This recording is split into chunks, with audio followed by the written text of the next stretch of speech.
Shri YS Jaganmohan Reddy గారు ఏషియాలోని the second largest market యార్డ్గా పేరొందినటువంటి మన గుంటూరు జిల్లా మార్కెట్ యార్డ్కి వచ్చి అక్కడున్నటువంటి వేల మంది రైతులు ఈ రోజున వాళ్ళ యొక్క గోడు వినిపించుకుందామని జగన్మోహన్ రెడ్డి గారిని కలుద్దామని చెప్పి అక్కడికి వచ్చినటువంటి రైతులు వారి యొక్క బాధ తెలియజేసుకుంటూ జగనన్న ప్రభుత్వం అప్పుడు మేము ఇంతో అంతో వలసపోయిన వాళ్ళం కూడా వెనక్కొచ్చి వ్యవసాయం చేసుకొని ఏదో ఒక పంట పండించుకొని మేము సంతోషంగా ఉన్నాం. ఈ 9 నెలల నుంచి వాళ్ళకు ఉన్నటువంటి దుస్థితిని వాళ్ళు జగన్మోహన్ రెడ్డి గారికి ఎక్స్ప్రెస్ చేస్తూ వాళ్లకు జరుగుతున్నటువంటి నష్టం గురించి వాళ్ళు చెప్పుకుంటూ ఉంటే మరి ఒకవైపున రైతన్నలు వాళ్ళ సమస్యలు చెప్పుకొని గతంలో జగనన్న ప్రభుత్వం ఉన్నప్పుడు రైతు భరోసా కేంద్రాలు పనిచేశాయి.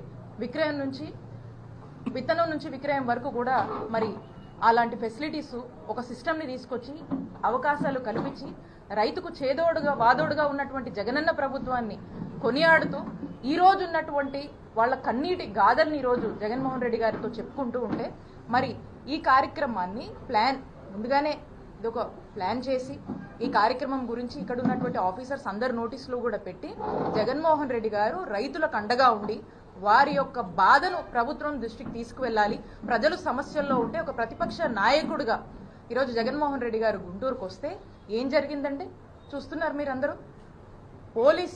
పోలీసుల బాధ్యత ఏంటండి? కాన్స్టిట్యూషన్ పద్ధతిలో కూడా వాళ్ళు పనిచేయాల్సినటువంటి అవసరం పోలీసులది. ఈరోజు కేవలం ఒక టీడీపీ పార్టీ కోసం పనిచేస్తున్నట్టుగా వాళ్ళ యొక్క వైఖరి ఈరోజు మనకు అర్థమైంది.